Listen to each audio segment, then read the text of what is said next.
Finding purpose is a process, one that requires you to work on you. I need the job to actually wake myself up.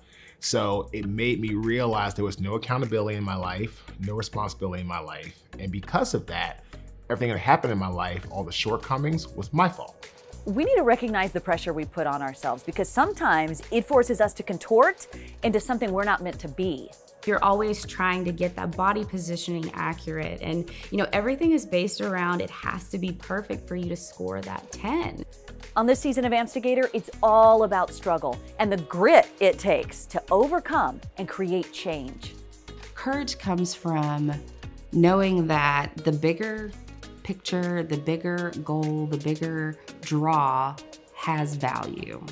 And following your path, especially when other people don't understand. I think sometimes the industry doesn't know what to do with Derek and I because we're a married couple and they've had other married couples that have not done well or whatever. For some of these guests, it meant getting really comfortable with blazing an entirely new path.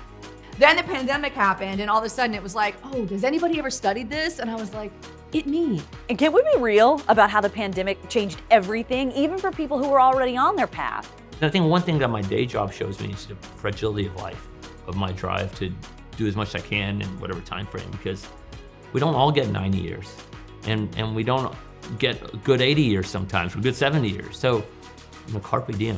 So if you're in this space right now and you're trying to figure it out, what does it even look like before you take the leap and decide to live with purpose? Although I loved my corporate job, I thought, I don't have freedom. Sometimes you know that there's an end before you know what the new beginning is. But over time, you start to get used to how purpose feels. Something in my gut said, you need to do something else, you need to do something different. I've learned to listen to that feeling. And this time, I'm not the only one asking the questions. Fill in the blank. I feel like myself when. Do you want me to answer? Yes. Okay. Plus, a season 1 favorite comes back for part 2. We deem things spiritual and religious simply because they're labels. But spirituality is how you approach something. You can start streaming episode 1 of AMPstigator season 2 coming up on Friday, April 8th.